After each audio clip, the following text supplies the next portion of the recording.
Whew!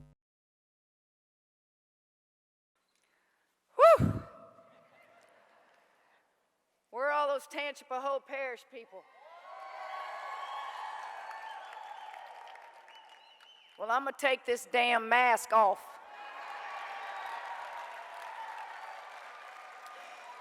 Because I have a lot to say. First of all, Kramer's mom has come home.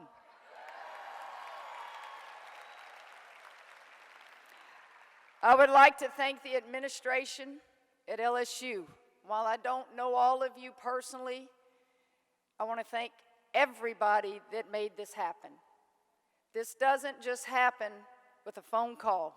It takes a lot of people pulling a lot of strings and committing to women's basketball. I've been at Baylor 21 years of my life. I built that program from the ground up. I should say we built that program from the ground up. Can you believe there's only one institution I would have left for, and they made the commitment, and I'm home.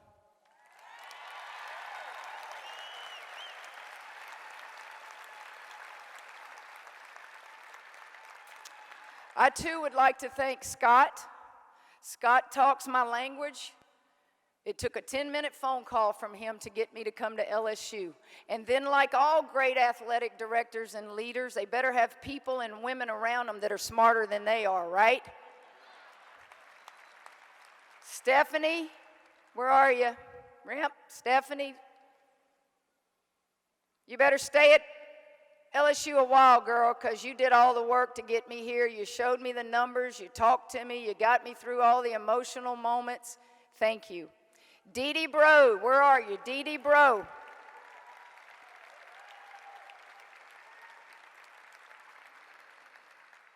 Dee Dee Bro could sell ice to an Eskimo. Thank you, Dee Dee. Paul Maneri, where are you? Paul?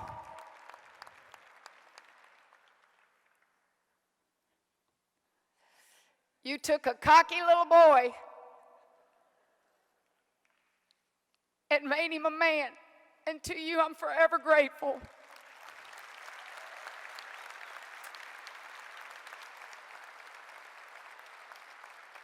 I'm not sure what other coaches are here. Forgive me if I know you're here and I don't acknowledge you. I'd like to talk about Governor John Bel Edwards. John Bel is not as good looking as his daddy Frank was, nor was he as smart as his mama, who worked at Lolly Kemp Charity Hospital in Independence. When you grow up, you don't forget where you come from. And two people who grew up in Tangipahoa Parish on opposite ends grew up during integration.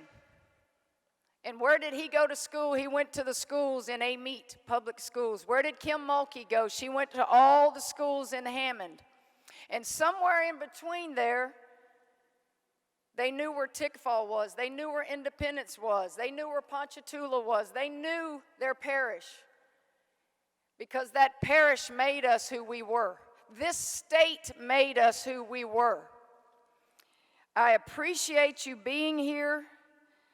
I appreciate what you mean to the state of Louisiana. Your brother Daniel is now the sheriff. His wife is a judge.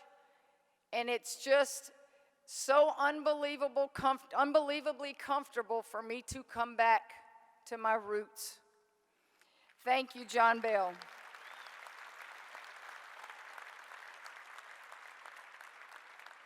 I would like the current women's Tiger basketball team to stand up, please.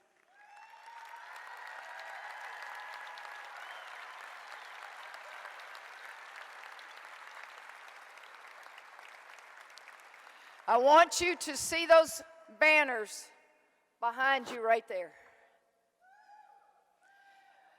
Final Four, Final Four, Final Four, Final Four. Nowhere on there does it say national champion. That's what I came here to do.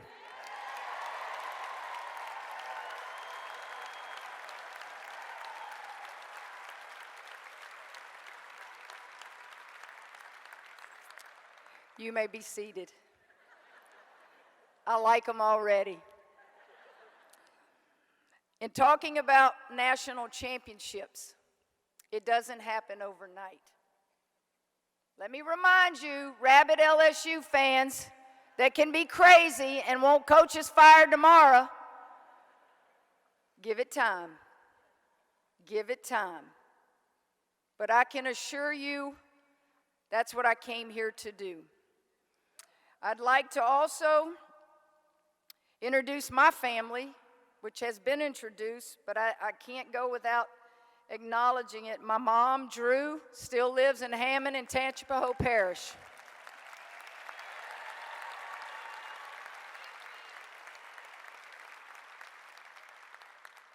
My daughter, Mackenzie, and her husband, Clay, my grandson, Cannon, and Mackenzie has a granddaughter in that belly that will pop out here in a couple months, Sage Avery. Will y'all please stand up?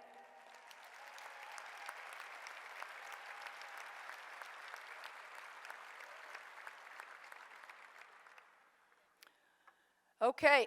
Oh, I almost forgot. I have a son.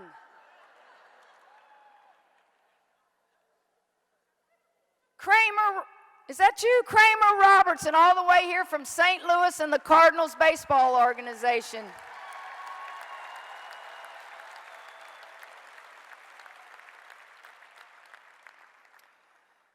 Have I said lately, it's good to be back home?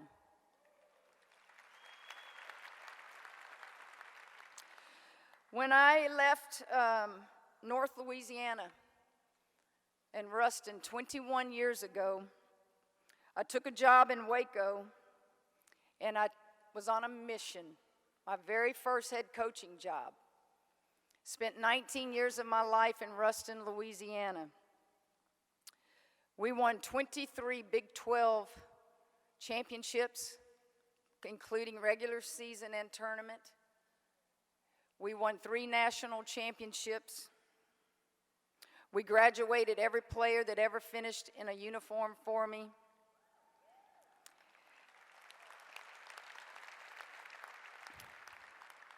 I had many opportunities to leave, and this is the only one that could get me to leave. Thank you again for bringing me back home.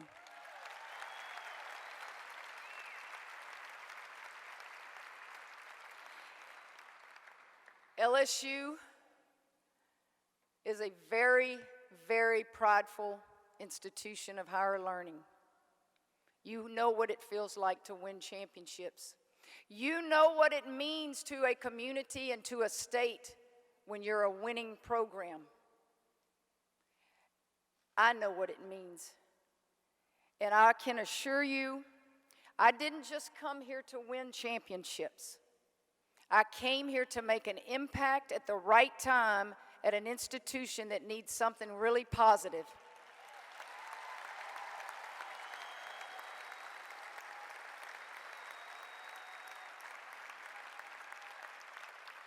I came back to my home state.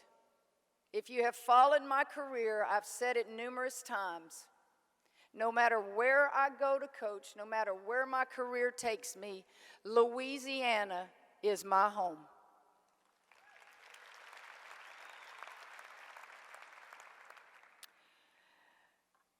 I can't wait to eat some Ponchatoula strawberries. I can't wait to have some crawfish. You think I'm being funny, but it's just the God's truth. I miss my food from Louisiana. I can now tell Boudreaux and Thibodeau jokes, and people don't look at me like I've lost my mind. Be patient. Understand it will not happen overnight. Raise your hand if you have already put a deposit down for your season tickets. Okay, now I'm going to put you on the spot like a good politician does. Raise your hand if you haven't.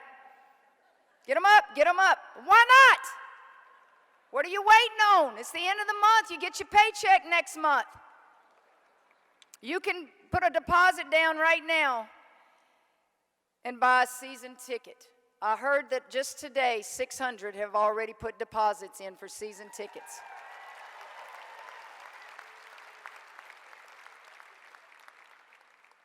When you are hired to lead a team, sometimes it's teams that have never experienced winning. They don't even know what it feels like. That's not the case with women's basketball at LSU. Those of you who remember the Simone Augustus, the Tamika Johnsons, the Sylvia Fowles,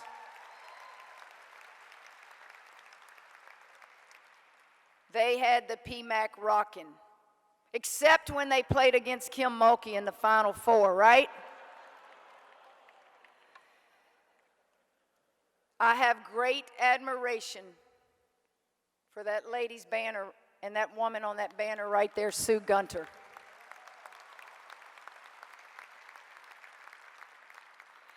If I can do what Sue Gunter did for LSU, Scott can't fire me. What a heck of a coach she was.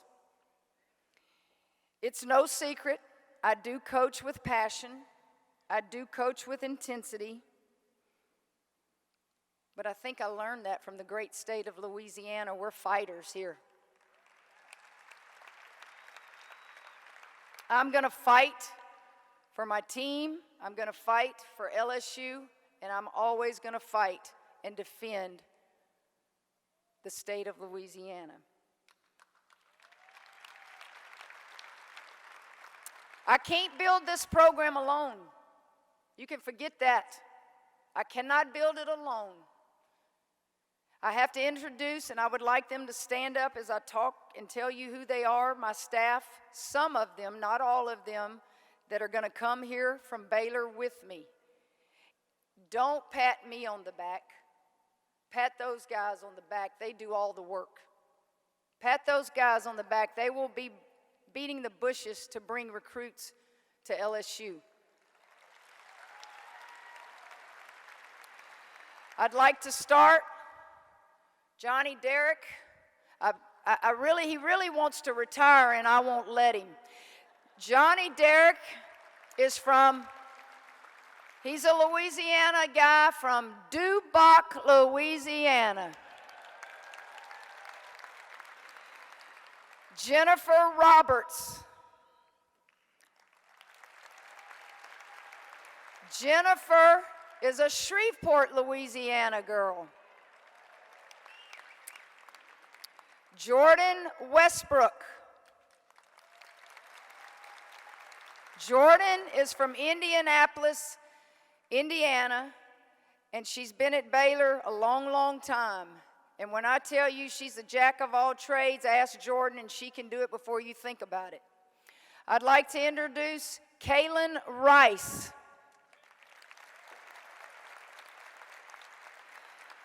Kaylin has an 8-week-old little girl back home, and her 6'8" daddy is taking care. So if they don't look like Mutt and Jeff, she's 5'2" and he's 6'8". Kaylin Rice. Daphne Mitchell. Daphne played her collegiate basketball at Georgia Tech. Daphne, as you can tell, she probably knows a thing or two about post play. Please welcome them. Please thank them for being here.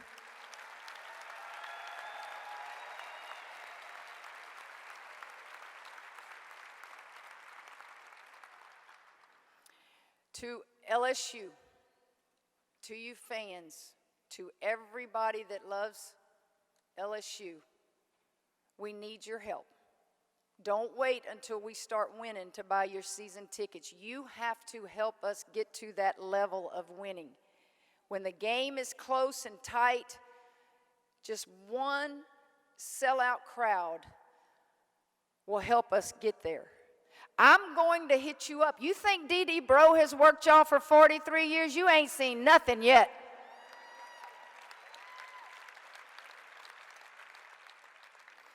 I am proud and I am honored to be your next women's basketball coach.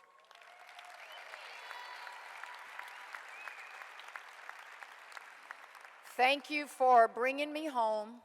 Thank you for trusting in my abilities. And as Coach O says, go Tigers.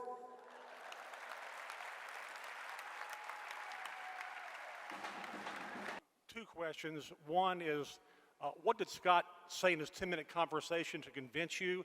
And second, how many moving trucks are you going to need for your wardrobe? Our conversation lasted maybe 10, no longer than 15 minutes. All he said was, Kim, it's time to come home. And I asked him a couple of questions that were very, it was just more of a compassion. I asked him questions. I asked him questions about things that I really don't need to share with you, but it was more compassion and care than anything else. I think Scott and I were on the same page in that it wasn't just about basketball.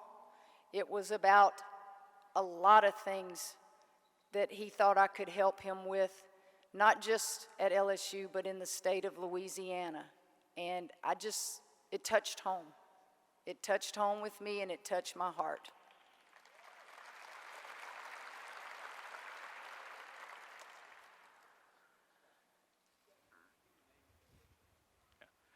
Hey, Kim, Scott Rabelais from The Advocate.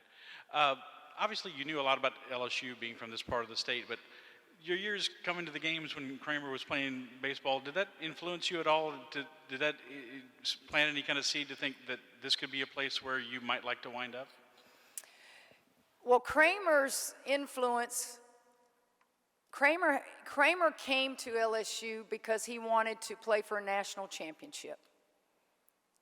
And I didn't need to see the crowds at his game to know what LSU was about. You must remember, I watched Brad Davis catch that ball against Ole Miss. That's a Tangipahoa Parish guy.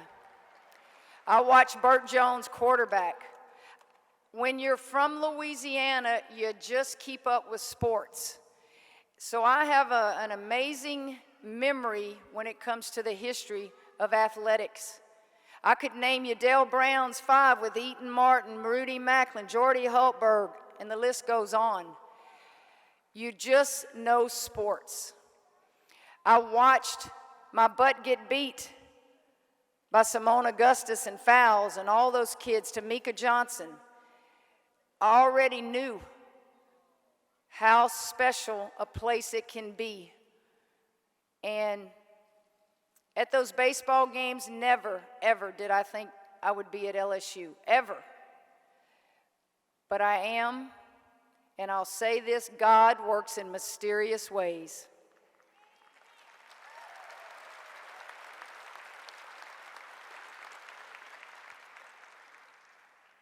Hey, Kim, Michael Cobble from WBRZ here in Baton Rouge. The roster building that you're going to have to undertake, how will you approach that, given the transfer portal and the things that are available to you now? What do you feel is your greatest need, and how will you go about tackling that task? Well, I don't think it's fair to ask me that today because I have not worked with these young ladies. You have 3 of them that I talked to on a Zoom call today. I did not evaluate their talents before I took this job. That wasn't something that was important to me. My job is to develop players. My job is to recruit to LSU. I know the abilities of my coaching staff, and that's not all of them. I know what we can do. I just don't, I don't want you to be misled that you think I can take a team and overnight play for championships. But I can take a team and make them better each day. And then we will, as we work with them, we will be able to identify strengths and weaknesses, what we need, and then head out and go get the best talent we can to represent LSU.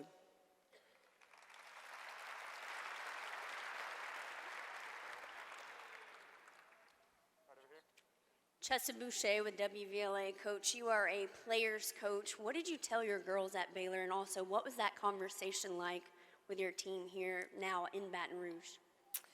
What did I tell my players? It's what you can imagine.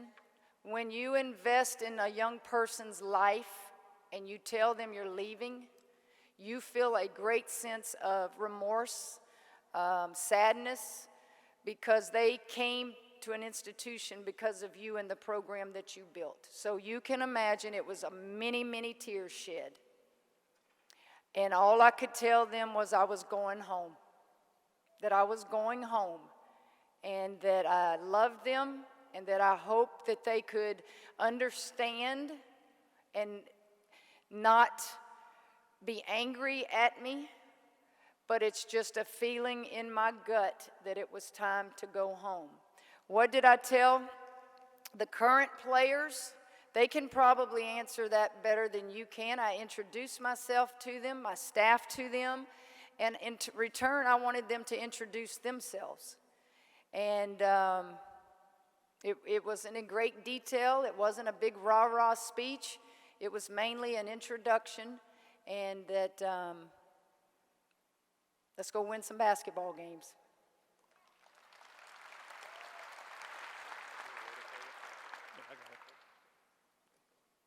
Okay. Hey, Coach, Jared Joseph with Fox 44 in Baton Rouge. You've spoken multiple times about having the championship culture here at LSU. What is your first step to building this program towards that? Well, we can't, it's not going to happen overnight. I'm going to repeat that over and over. I've got to go empty a closet. I got to go pack a house. I got to empty an office. We've got a lot of work to do there in order to get here. And then after you get settled in here, many of them will be home if they're not in summer school. So then you got to get a schedule going where are they going to be during the summer? Can we have individual workouts? Can we have team workouts? And then June 1 gets here, and then you got to hit the road recruiting. Will my staff be filled at that time? So it's a lot of things to do, and we will do it as quickly as we can, but we won't go and do any shortcuts. I won't hire a staff if I'm not comfortable just to fill a spot. I want the right people. And does that help you a little bit? Hey, Coach, Jacques Doucet, WAFB TV. LSU hiring somebody of your magnitude, what message do you think it sends to the country, not only about LSU athletics, but the institution and what direction it's heading from this point forward? Well, I want to say this. It's hard for me to hear when you say a coach of my magnitude. I'm very uncomfortable when I hear that. Thank you, but I don't view myself that way. I honestly view myself as that little girl from Tickfall. I came from humble beginnings.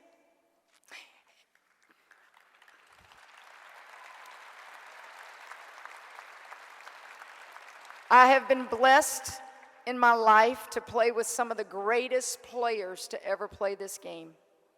I have been coached by legends, Leon Barmore, Pat Summitt, the list goes on. I was never going to be a coach. My degree's in business administration. I was working on my master's degree at Louisiana Tech, had received a postgraduate scholarship from the NCAA for graduating summa cum laude and all that stuff. I was going to be a CEO and fly all around the country. Dr. F.J. Taylor, then the president at Louisiana Tech, had different plans for me. As I was sitting in class, working on my master's, he sent campus police to the classroom. And naturally, you think that it's a bad, tragic situation. And the police said, when your class is over, Dr. Taylor would like to see you on the 16th floor of Wiley Tower. So I trucked up there. Actually, I ran up 16 flights of stairs. And he convinced me to help Leon Barmore, once Sanja Hogue retired, to get into coaching.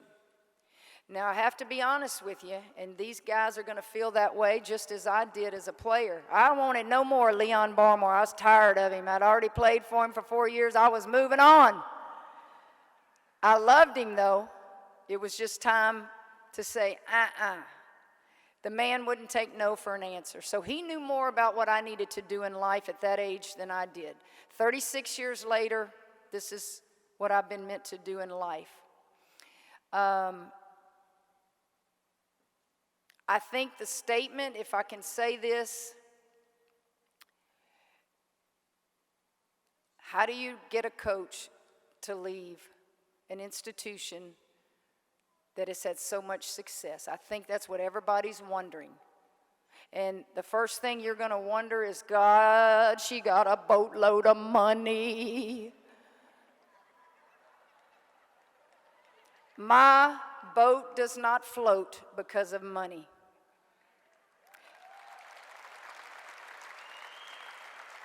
But let me also tell you, my very first paycheck as a coach, head coach, was for $125,000, and I thought I was the richest kid in the world. All I wanted was resources. I wanted resources that I could sell to young people. I wanted an institution that I could be proud of. I wanted them to leave with a degree in their hand, and I wanted the resources to be able to hire staff to make me look good. And everywhere I've been, those things have happened. Yes, it did take some money to get me away from Baylor, but that wasn't the deciding factor. I can assure you, anybody that knows me, I'll wear the same warm-up for a whole season in practice because I'm too lazy to go spend money and buy something else. So I hope, Scott, that Nike contract that you renew, you can save some money on me. Give it to somebody that likes to wear Nike every day. I'll wear the same old stuff every day. Does that help answer your question a little bit? Go Tigers.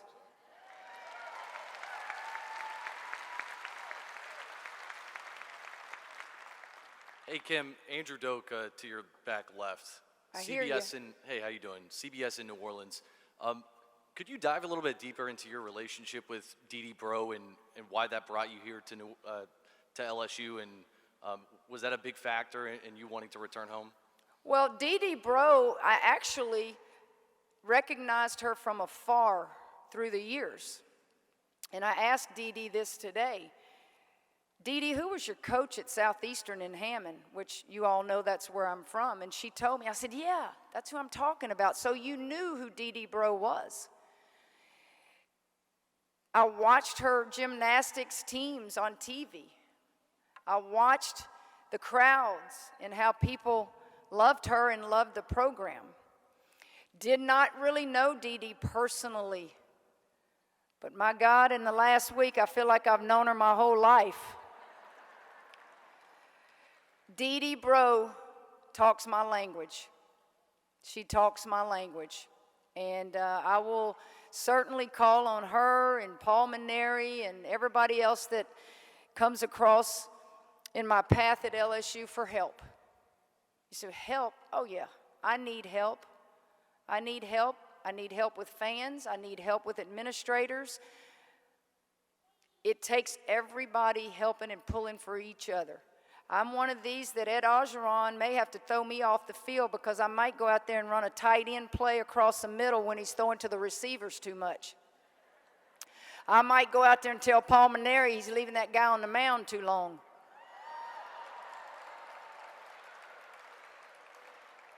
But the thing they know, I'm a coach's coach too. I will defend a coach in a heartbeat. So don't ever come around me talking bad about a coach because you're barking up the wrong tree.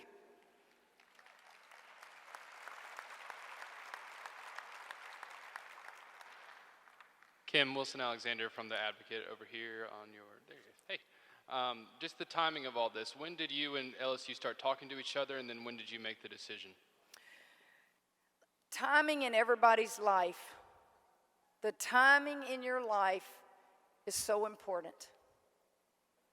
If it doesn't feel right at that time in your life, you don't do it. If it feels right, you do it. And that's another part of why I'm here. It just felt right. The timing in my life, it felt right. Specifically to answer your question, an introduction phone call was made, let me think, last week, early in the week. An offer was made the latter part or the middle of the week, And then I mulled over it and contemplated over it until yesterday afternoon. And I thank Scott, Stephanie, Dee Dee. I know they wanted an answer immediately. Guys, you can't give an answer like that immediately. And I wanted to cover all my bases at Baylor. I wanted to visit with my family. I wanted to visit with my team, lastly.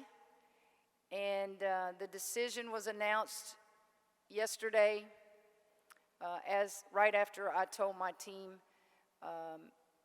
at Baylor. I think the women's basketball team here also was told just about the same time.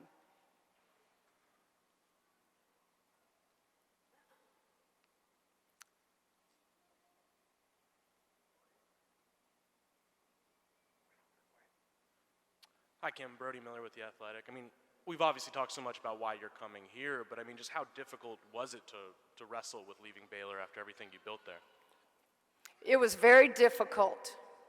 My eyes are swollen from many a tear.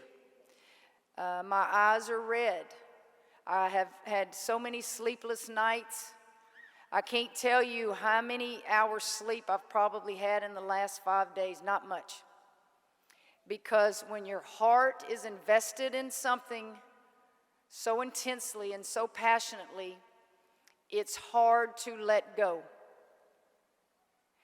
But yet when your heart also says it's time to move on and accept your next challenge, and it's at home, it just kept weighing on me.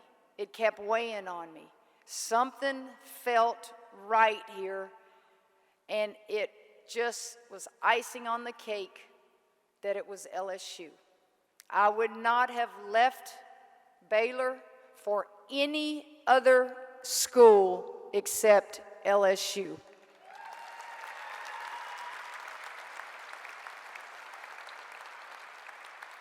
I didn't. Certainly I had to talk to my staff.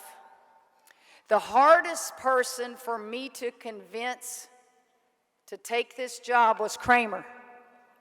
Y'all believe that, right? It took about 10 seconds. So I waited to call him last. After the offer was made, I made sure he was the last one I called.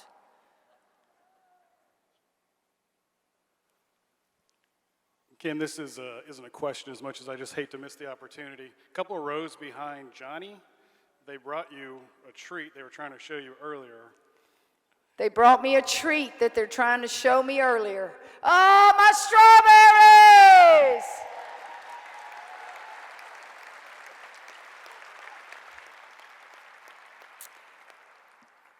John Bell can identify with this. I think I've attended every festival along 51 there in Tangipahoa Parish.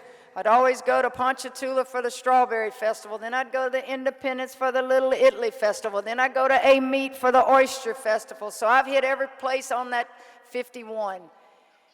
Ironically, I didn't come to Baton Rouge much when I grew up.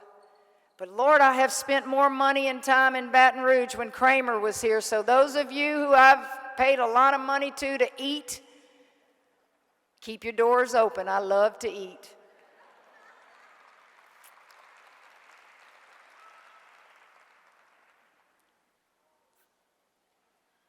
Well, follow up on that, Coach. What are you eating first when you leave here? What'd you say? Where are you eating first when you leave here? Well, I don't know. It depends on where they take me. But I can tell you this, and I told Scott this. One of the things I miss the most is food from Louisiana. So I have these visions of on Monday, man, I'm going to get a muffalata. On Tuesday, I'm going to go get a po' boy. On Wednesday, I'm going to go get some crawfish. Do you understand? People don't think like that unless they grow up here. So to answer your question, probably someone will get me something and hand it to me in a bag, and I'll get on the plane heading back, and I'll eat whatever it is because it will be so good.